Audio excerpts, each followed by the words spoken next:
when the most dangerous man in Seoul can't feel anything. The private room at Velvet Room reeked of expensive whiskey and something darker, desperation. Shim Min-hyuk sat motionless in the leather chair, tattooed arms crossed over his bare chest, dragon ink coiling across skin that hadn't felt pleasure, pain, or fear in 5 years. Seoul's skyline glittered through floor-to-ceiling windows like a kingdom he'd conquered but couldn't enjoy. Around him, the city's elite drowned themselves in bodies and liquor. He felt nothing. Hadn't felt anything since the night Jae-woo betrayed him.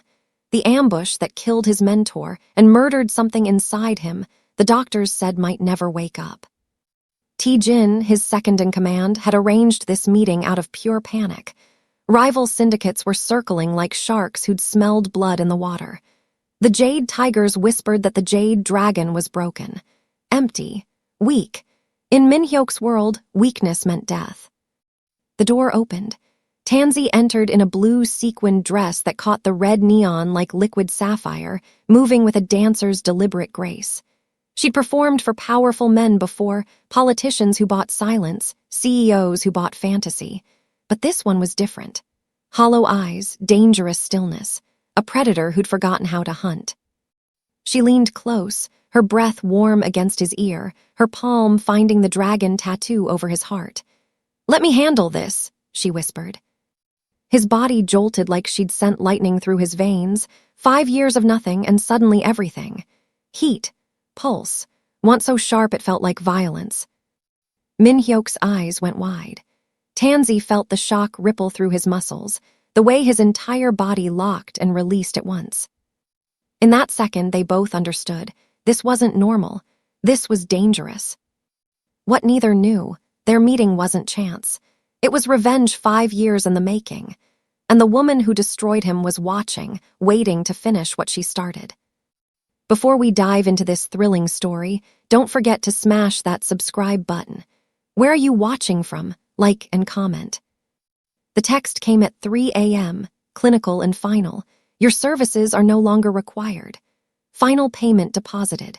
Mr. Park didn't even have the spine to call. Tansy sat on the edge of her narrow bed in the Itaewon apartment she shared with 2 other dancers, staring at her phone like it might offer different words if she looked long enough. She'd known touching the Jade Dragon would have consequences. She hadn't expected to be thrown to the wolves before sunrise. Her other phone, the one that mattered, sat silent on the nightstand. 3 weeks until Zara's surgery. $80,000 short. The experimental treatment in Boston was her sister's only chance, and Tansy had been 3 months of good tips away from making it happen. Past tense, had been. She pulled up loan apps she deleted twice before. Payday lenders with interest rates that would bury her. Private investors who'd want different kinds of payment. Her thumb hovered over a number she'd sworn she'd never call. Headlights flooded her window. A black Mercedes idled below, engine purring like a threat. Tansy's heart kicked against her ribs. In this neighborhood at this hour, expensive cars meant one of 2 things: customers or consequences. Her phone buzzed, unknown number, Namson safe house, midnight, come alone. She should have ignored it, should have packed her bag and disappeared into the city's anonymous sprawl. Instead, she grabbed her pepper spray and the knife she kept in her boot and went downstairs. Tae-jin stood beside the car, his face unreadable. He wants to talk. I don't take orders from. It's not an order, it's an opportunity. Tae-jin opened the door. Your sister's surgery is expensive. He's offering solutions. Tansy's blood went cold. They'd researched her, knew about Zara, knew exactly where to apply pressure. She climbed into the car because desperation made cowards of everyone, and she was so tired of being brave. The safe house sat tucked into Namson slopes, invisible behind high walls and silent security. Inside, Min-hyuk waited in shadows, his security team positioned like chess pieces around the room's perimeter. He'd put on a shirt, but his tattoos still showed at his collar and wrists, serpents that never stopped hunting. You know why you're here, he said, not a question. You're going to threaten me into silence about what happened. No, he stepped into the light, and she saw exhaustion carved into his features. I'm going to pay you to help me understand it. Tansy's grip tightened on her pepper spray. Understand what? Why you? His voice dropped, raw with something between anger and desperation. 5 years, doctors, specialists, treatments that cost more than most people earn in a lifetime. Nothing worked. Then you touch me and, he stopped, jaw clenched. I need to know why. And if I refuse? Your sister's surgery gets funded anyway. Consider it payment for your silence. Min-hyuk pulled out a tablet, slid it across the table between them. Medical bills, Zara's name at the top. But if you help me, I'll cover everything. Surgery, recovery, experimental treatments if she needs them. Full care. Tansy stared at the numbers. More money than she'd see in 5 years of dancing. What do you want from me? 6 weeks, private sessions. You help me understand my response to you.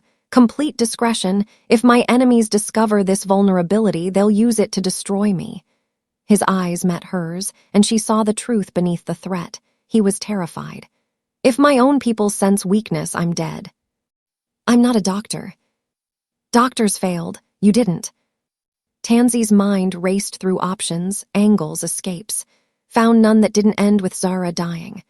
I want control. When we meet, how we meet, what happens, that's mine to decide. Agreed. 6 weeks maximum. After that, we're done. Yes. Payment up front, all of it. Min-hyuk's expression hardened. Half now, half when we're finished. Trust goes both ways, Tansy. The use of her name felt intimate and invasive at once. She thought of Zara, tubes and monitors, hope draining with every passing day. Thought of this man, powerful and broken, offering her everything she needed while asking for the one thing that made her dangerous to him. Fine, she whispered. He produced papers, an actual contract, lawyer drafted and binding. Tansy read every word, looking for traps, finding only cold transaction. When she signed, her hand trembled. When Min-hyuk countersigned, his tattooed fingers gripped the pen hard enough to leave impressions in the paper. They both knew this wasn't a contract. It was a fuse already lit. The penthouse smelled like expensive leather and gun oil. Tansy stepped inside to find Min-hyuk seated in the center of the room, shirtless, his dragon tattoos coiling across his chest and shoulders in intricate black and red, beautiful and violent at once. Security monitors lined one wall, showing every angle of the building's perimeter. A gun rested on the glass table beside him, casual as a coffee cup. 3 men in white coats stood nearby with clipboards and monitoring equipment.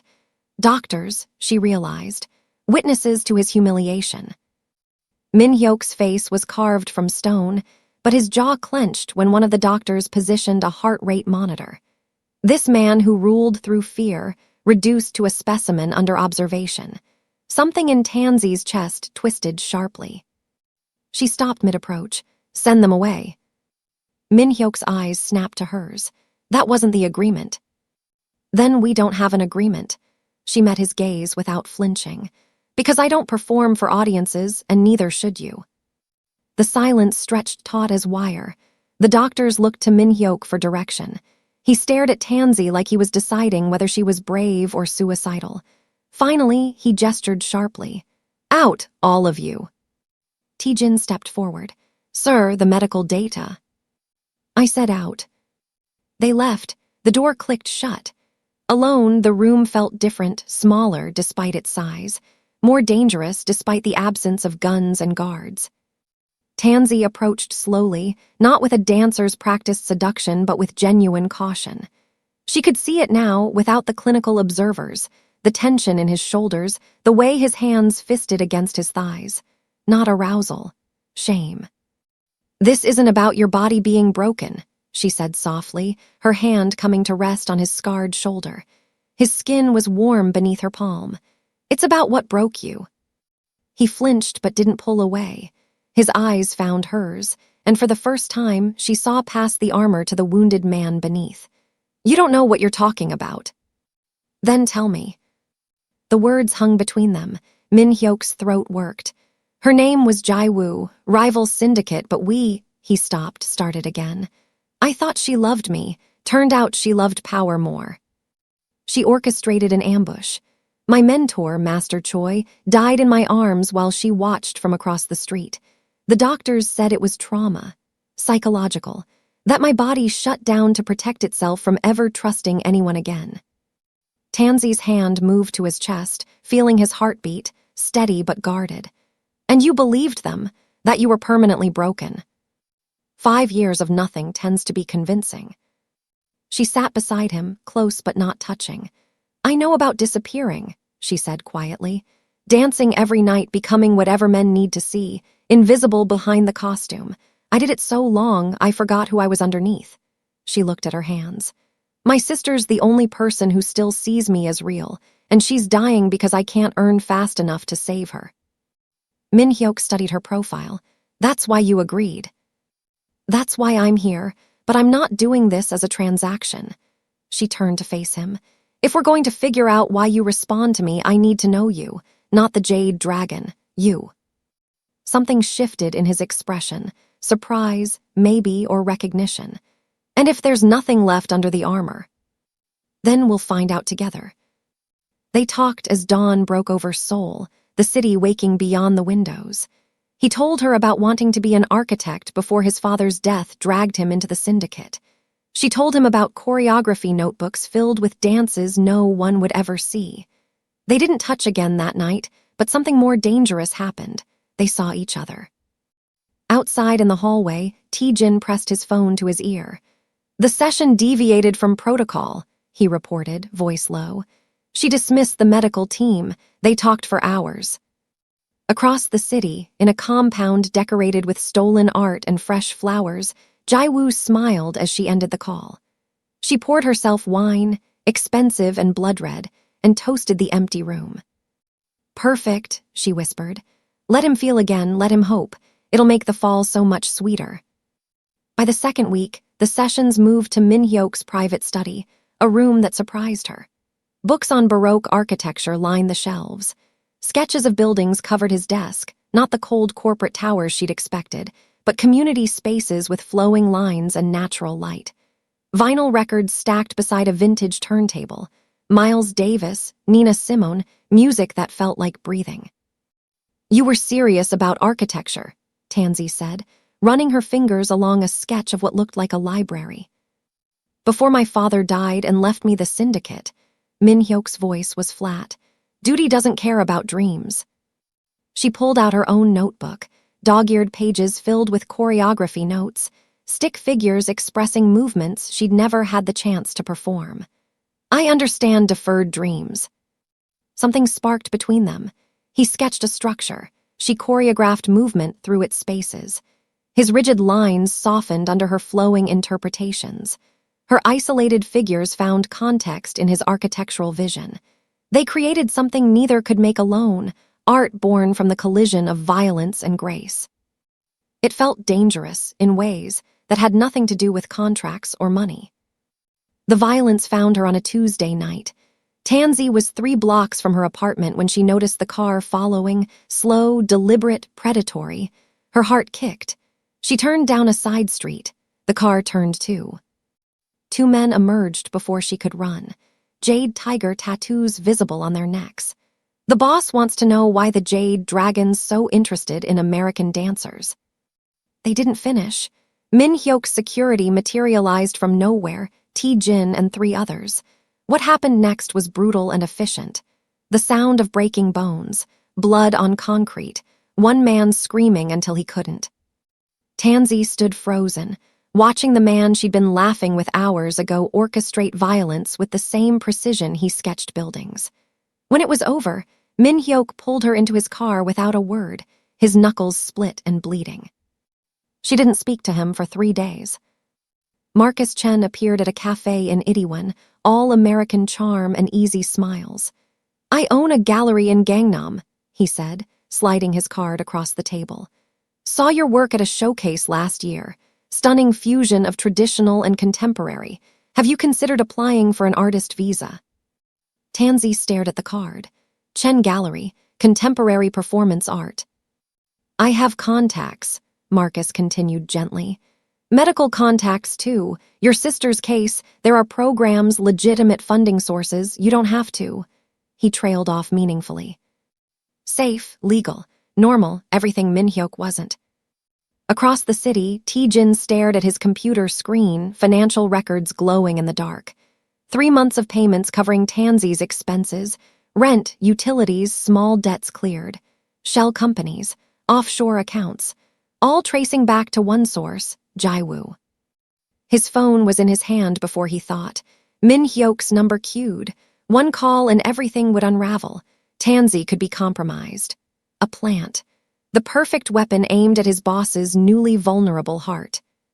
Tae-jin's finger hovered over the call button.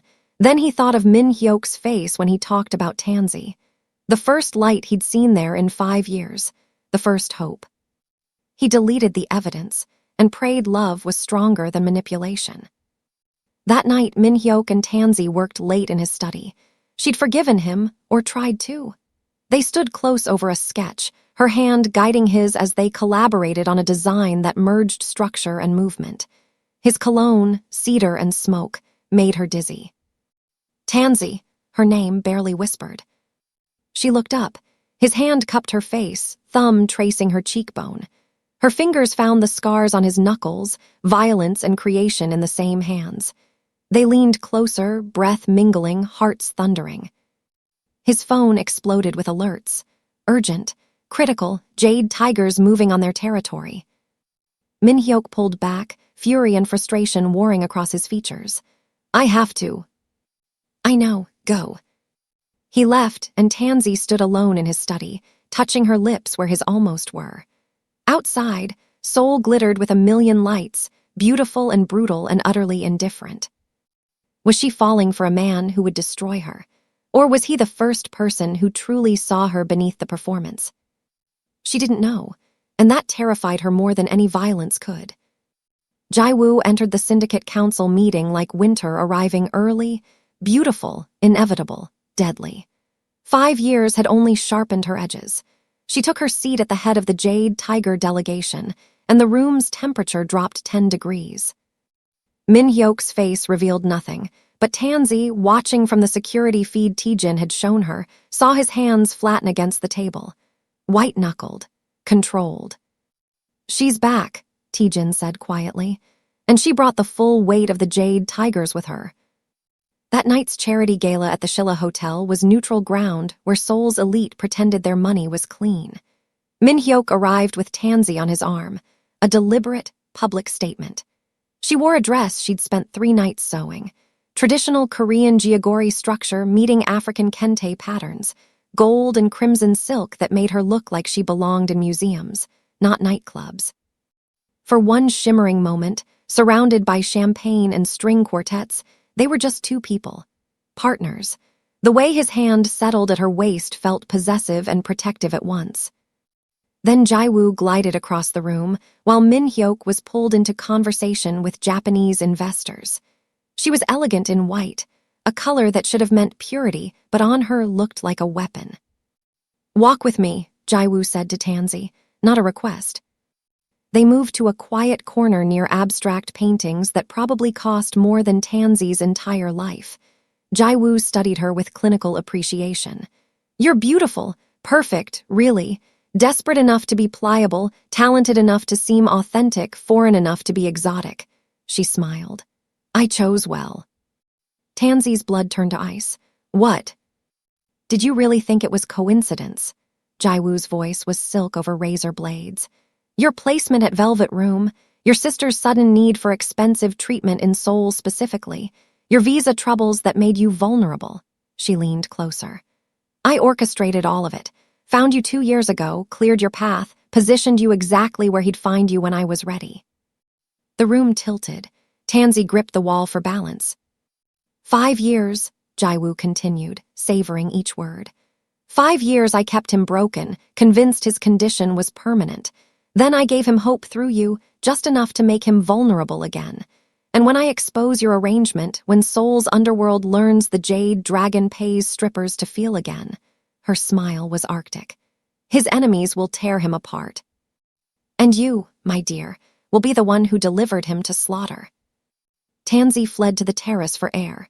Found Min-hyuk there already, Jaiwoo beside him, her voice carrying through the glass doors. She's a plant, Min-hyuk. Everything about her was designed to. I'm ending this, his voice hard and final. Tansy didn't hear the rest, didn't hear him say, "Your manipulation, get out of my city." She only heard ending this and understood. She'd been a clinical experiment after all, a temporary fix for a broken man who never saw her as real. She returned to his penthouse. Their arrangement gave her the code and waited. When Min-hyuk arrived hours later, exhausted and wary, she stood. "Complete the contract," she said, voice shaking. "If you're ending this, at least finish what we started." "Tansy, what are you?" She kissed him, angry and desperate, and felt his surprise melt into response. They collided like storms, his hands in her hair, her fingers tracing his tattoos, clothes shed between gasps and accusations. What began as fury transformed mid-touch into something achingly genuine.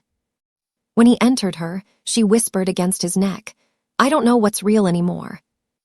Min-hyuk, knowing nothing of Jaiwoo's poison, held her face between his scarred hands. You are." But the words felt like lies they were both telling. And when it was over, Tansy lay in his arms wondering if anything between them had ever been true, or if she'd been following a script written by a woman who wanted to watch them both burn. Dawn broke over Seoul, indifferent and beautiful. Tansy woke to find Min-hyuk already gone and Tae-jin standing in the penthouse doorway, holding a folder like it contained death warrants. "You need to see this," he said, voice heavy with guilt. The documents spilled across the dining table like evidence at a crime scene. Bank transfers to Velvet Room, dated 6 months before Tansy met Min-hyuk. Payments covering her rent, her utilities, small debts she'd thought were billing errors. Emails between Jaiwoo and the specialists, who declared Min-hyuk's condition permanent, doctors paid to lie, to keep him broken. Tansy's hands shook as she read. "My sister's hospital. Received anonymous donations 2 years ago," Tae-jin confirmed quietly. "Enough to ensure they'd recommend the Korean surgery option. Expensive, urgent, driving you toward desperation at exactly the right time." Every choice she'd made, every step she'd taken, all of it choreographed by hands she'd never seen. Min-hyuk entered, still wearing last night's shirt, and stopped when he saw the papers. His face went gray. "When did you know?" 3 weeks ago. Tae-jin met his boss's eyes. "I should have told you. I hoped what was happening between you was real enough to overcome it." "Nothing about this is real," Tansy's voice cracked. "I'm a puppet. She pulled every string." "I didn't know," Min-hyuk said. "Tansy, I swear." "How do I believe anything you say when everything else is a lie?" She stood, backing away from him. "How do you trust I wasn't part of it? That I'm not still playing a role she wrote for me?" She left before he could answer. Left before she could see her own doubt reflected in his eyes. Mr. Park looked older in daylight, standing behind the Velvet Room's empty bar. He poured himself soju when Tansy demanded the truth, and drank it before speaking. "Jaiwoo cleared the club's debts," he said. 200 million won owed to the Jade Tigers. She'd forgive it all if I positioned the right girl when Min-hyuk finally came downstairs. He looked at Tansy with something like remorse. "You were perfect, beautiful, talented, desperate, foreign enough to seem like chance. So you sold me." "I sold my club's survival." Park poured another shot. "But what happened between you, that wasn't scripted. I've watched performers fake connection for 15 years. You weren't faking. Neither was he." The words should have mattered. They didn't. Tansy left telling herself she was done, even as her heart knew the truth. She loved a man built from lies, and nothing could change that. Min-hyuk retreated to his compound like a wounded animal. Without Tansy, his body shut down completely, not because the cure failed, but because his heart was breaking in ways medicine couldn't measure. Tae-jin found him in his office, staring at nothing. "We could retaliate. Jaiwoo's compound, her operations." "No," Min-hyuk's voice was hollow. "She's already won. She proved I'm weak, and she's right."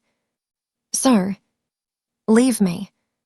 At Incheon Airport, Tansy held her ticket to Lax and stared at the departures board. Running was what she did best. Survival meant knowing when to disappear. Her phone rang, Zara's name on the screen. Tansy, her sister's voice was thick with tears. The hospital called. The funding, someone withdrew it, all of it. They're removing me from the transplant list unless… She couldn't finish.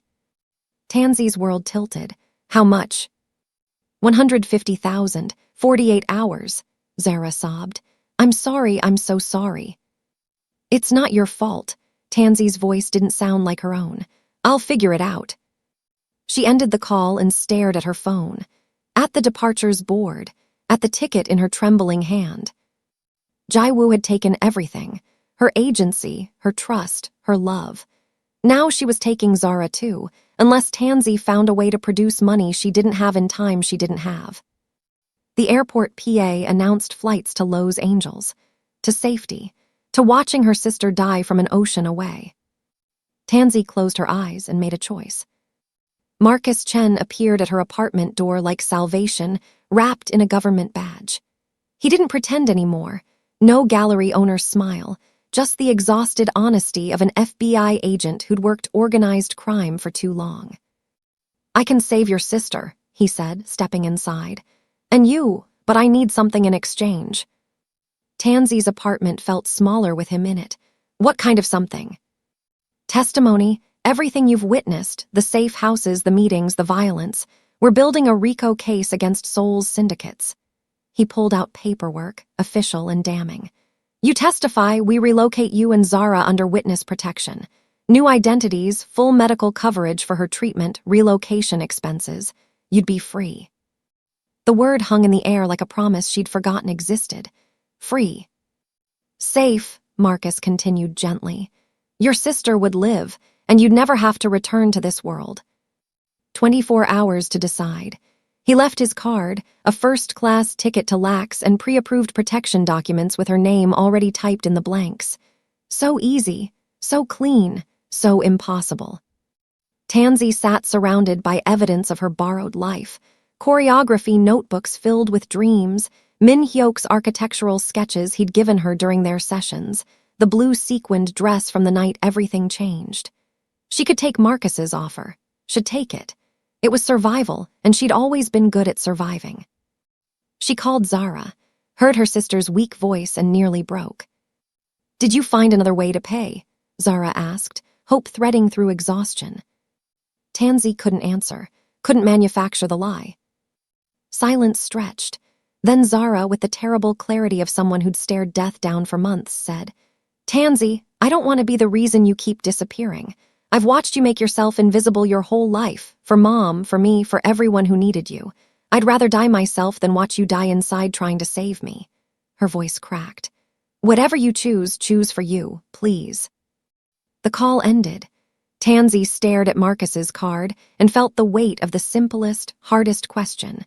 Who was she when survival wasn't the only option? Across the city, Min Hyok sat in a council meeting watching his empire crumble in real time. Jade Tiger representatives challenged his territory claims openly, something unthinkable 6 months ago. His own lieutenants exchanged glances, calculating, uncertain, already choosing sides. Jaiwoo sat at the head of the Jade Tiger delegation, immaculate and victorious. She played audio clips from his sessions with Tansy, nothing explicit but damaging enough. His voice, vulnerable, admitting weakness, confessing brokenness. The Jade Dragon cannot protect his territory, she said smoothly, if he cannot even protect himself from his own appetites. She smiled at the room. Perhaps leadership should pass to someone stronger. Murmurs of agreement. Min Hyok said nothing. There was nothing to say. She destroyed him without throwing a single punch. At Incheon Airport, Tansy stood at the departure's gate with her ticket in hand, watching planes lift into clean sky. She could board, disappear, let Marcus's offer erase everything. Miss Williams. Mr. Park sat at the cafe, looking older and more tired than she'd ever seen him. He held out an envelope, unmarked and thick. Madame H. Wang asked me to give you this. His hands shook slightly. Master Choi's widow. She said there are things you need to know about what really happened 5 years ago, the truth about Min Hyok's original betrayal. Tansy took the envelope, felt its weight. She's been investigating Jaiwoo for years, Park continued quietly. Collecting evidence. She said if you're going to choose, you should choose with all the facts. He left her there, departure gate on one side, envelope on the other. Safety or truth, survival or understanding. Tansy opened the envelope and started reading. Everything she thought she knew was about to shatter again. The document spilled truth like blood from a wound. Tansy sat in the airport terminal, travelers flowing around her, and read about murder disguised as mentorship. 5 years ago, Master Choi discovered embezzlement, millions siphoned from syndicate funds, territory information sold to rival families. The trail led to Jaiwoo. When he confronted her, she orchestrated his assassination with surgical precision, made it look like a territorial ambush, positioned Min Hyuk as the obvious suspect, destroyed his reputation while eliminating the only man who could prove her guilt. But that wasn't enough. Medical records showed Jaiwoo had paid Min Hyuk's specialists not just to lie about his condition being permanent, but to chemically induce it. For 6 months, they'd administered medications that guaranteed his dysfunction, turning psychological trauma into physical reality. By the time treatment stopped, his mind believed his body was irreparably broken. A deposition from Dr. Kang, dying of cancer and seeking redemption, confirmed everything. She paid us to destroy him slowly, it read, to make him believe he destroyed himself. Madame H. Wang's handwritten note was clipped to the final page. She didn't just break him. She poisoned him, then positioned you as the cure so the exposure would finish what she started. I'm sorry I couldn't stop her sooner. Tansy's hands shook. Min Hyuk had never been broken. He'd been deliberately shattered, piece by calculated piece, by a woman who turned love into a 5-year execution.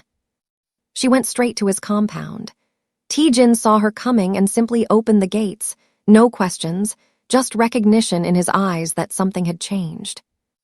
Min Hyuk stood in his private quarters surrounded by maps and grim-faced lieutenants, planning retreat. Surrender. Strategic withdrawal from territories he'd held for a decade. He looked hollowed out, a general who'd already lost the war. Tansy walked in holding the envelope like a weapon. Their eyes met. Everything unspoken, betrayal, hope, fury, love, roared in the silence between them. You were never broken, she said, crossing to him. You were poisoned. She thrust the documents into his hands. Jaiwoo paid doctors to chemically induce your condition. For 6 months, they gave you medications that guaranteed you couldn't function. And then she positioned me in your life to make sure that when you finally healed, the exposure would destroy you completely. Min Hyuk read. Tansy watched his face transform, defeat melting into comprehension, then hardening into rage. Not the explosive violence she'd witnessed in alleys, but cold, focused fury. The jade dragon remembering what it meant to breathe fire. Master Choi, he whispered. She killed him, framed me. And kept you broken for 5 years so you'd never be strong enough to fight back. Tansy's voice cracked. We were both her puppets, but now we know. Min Hyuk looked at his lieutenants. Get Madame H. Wang. Get Dr. Kang's full testimony. Get everything. His voice carried the authority she'd heard in their first meeting, command backed by certainty. We're not retreating. We're going to war. Before anyone could move, Tansy's phone rang. Unknown number. She knew before answering. Hello, Tansy. Jaiwoo's voice was silk and venom. I know about the FBI offer Marcus made you, and I know you haven't taken it yet, so let me simplify your choice. Tansy put the call on speaker. Min Hyuk and his team went still. Leave Seoul tonight, Jaiwoo continued. Testify against Min Hyuk. Your sister gets full funding for her surgery plus a lifetime trust fund. Generous, considering. Her voice hardened. Or stay, and I'll have Zara removed from the transplant list. I'll also ensure she's prosecuted for benefit fraud. Turns out her Medicaid application had some inaccuracies. She'll die in prison, Tansy. Slowly. The room went cold. You have 2 hours to decide. Choose wisely. The line went dead. Tansy looked at Min Hyuk. 2 hours to choose between her sister's life and exposing the woman who'd destroyed them both. 2 hours to decide if love was worth the ultimate sacrifice. Min Hyuk's jaw clenched. Take the deal, save Zara. No. Tansy. No, she met his eyes. Let me handle this. Tansy stood in Min Hyuk's compound, phone in hand, staring at the impossible choice. Take Marcus's offer, testify, save Zara, disappear into witness protection. Safe, alive, empty, or stay and watch her sister die while Jae-woo smiled. She looked at Min Hyuk. This man who'd been systematically destroyed by someone who claimed to love him, who'd built walls of violence to protect a heart that was deliberately poisoned, who'd learned to trust her despite every reason not to. She made her choice. Let me handle this, Tansy said, echoing the first words she'd ever spoken to him.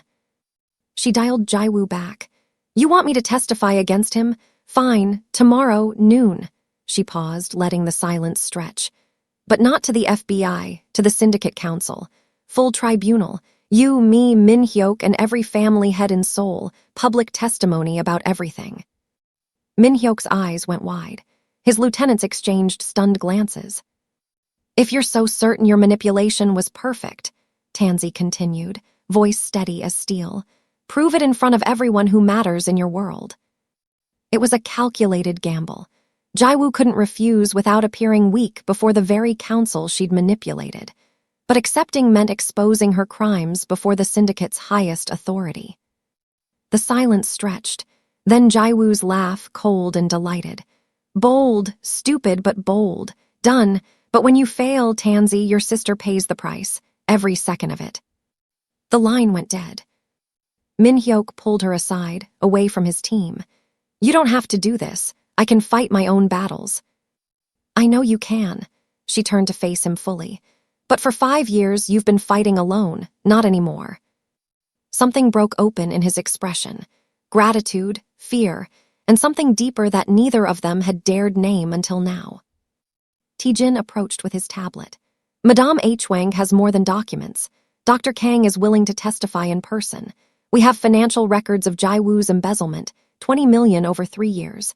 And we have security footage from the night of Master Choi's assassination. He pulled up grainy video. Jae-woo meeting with Jade Tiger assassins hours before the ambush. With Tansy's testimony about the manipulation and this evidence, we might actually destroy her. They spent the night preparing, Tae-jin coordinating with Madame H. Wang, lieutenants securing testimony, Min Hyuk reviewing syndicate law. When the compound finally quieted near dawn, Tansy found him alone in his quarters. No words. She crossed to him, and they came together without fear, without contract, without the weight of manipulation between them. Just two people who'd found something real in a world built on lies. Afterward, she lay against his scarred chest, listening to his heartbeat, steady, alive, his. What happens after tomorrow? She whispered. We build something new. His arms tightened around her. Together, no more syndicate, no more violence. We disappear and start over. Your empire isn't worth losing you. He kissed her forehead. I've spent 5 years as the Jade Dragon. Maybe it's time to remember how to be just Min Hyuk. Morning came too soon. They dressed for war, Min Hyuk in a traditional black suit that marked him as syndicate head, dragon cufflinks glinting at his wrists. Tansy wore a dress she'd sewn through the night. Deep blue silk with gold threading, elegant and unyielding, armor disguised as art. As they prepared to leave, Min Hyuk handed her something small and cold. A recording device, no bigger than a button. In case everything goes wrong, he said quietly, at least there will be proof of the truth. She pinned it inside her dress, directly over her heart. They left for the tribunal together, two people who'd been strangers 6 weeks ago, now walking into battle side by side. Behind them, Tae-jin and the security team followed. Ahead, Jae-woo waited with 5 years of calculated vengeance. And between them hung the impossible question, could truth survive in a world built on lies? The Syndicate Council chamber was packed with Seoul's most dangerous men. Every major family head, their lieutenants, legal advisors, fixers, power concentrated in one room like a bomb waiting for ignition. Full tribunals were rare. This one felt historic. Jaiwoo sat at the head table, immaculate in white, flanked by jade tiger representatives. She'd positioned this perfectly, accusing Min Hyuk of compromising syndicate security by involving a civilian informant, providing legal grounds to claim his territory. When Min Hyuk entered with Tansy beside him, the room erupted in whispers. No civilian had ever attended council. Jaiwoo's smile sharpened. "You brought your dancer," she said. "How romantic. This tribunal will determine whether Shim Min-hyuk is fit to maintain his position, given his catastrophically compromised judgment." Min-hyuk's voice cut through the murmurs, carrying the authority of a man done playing by corrupt rules. "Before you judge my fitness, judge her crimes."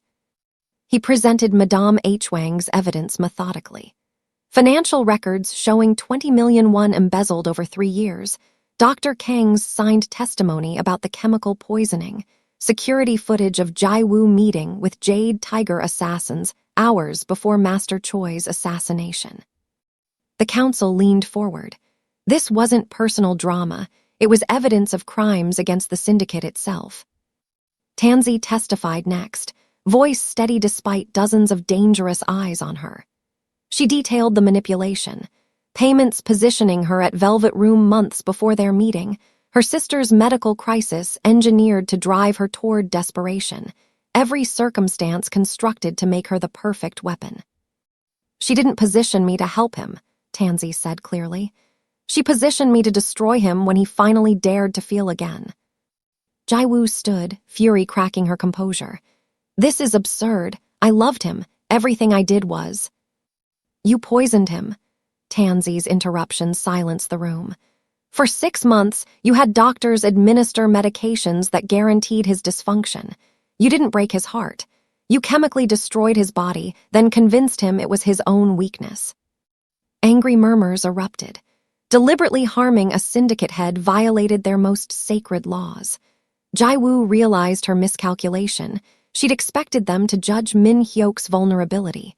Instead, they saw her betrayal as unforgivable. Before judgment could be rendered, Min Hyuk stood. "I don't want her punished by this council. I want out completely." Silence crashed down. "I'm surrendering all territory, all holdings, all authority. Let the Jade Tigers have it. Let anyone who wants it fight for it." He looked at Jaiwoo. "You wanted to prove I was weak. You were right. Staying in this world, letting it poison me year after year, that was weakness.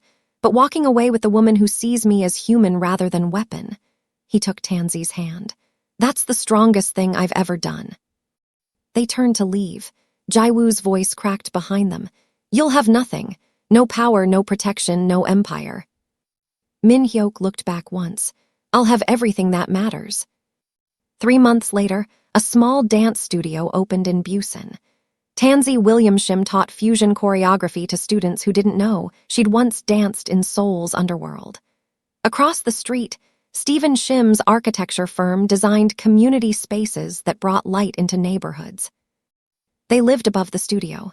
No bodyguards, no guns, just morning coffee and shared dreams. When Zara visited, healthy, thriving, she watched her sister teach children and saw something she'd never seen before: joy without performance. "You're happy," Zara said, amazed. Tansy smiled, watching Min Hyuk sketch outside his office, tattoos hidden beneath professional clothes but still there, reminders of survival. "I'm real. For the first time, I'm not performing survival. I'm just living." That evening, they stood on their small balcony watching sunset paint Busan's harbor gold. His arms wrapped around her, chin resting on her shoulder. "No regrets?" she asked. "Not one. I gave up an empire, I got a life. Best trade I ever made."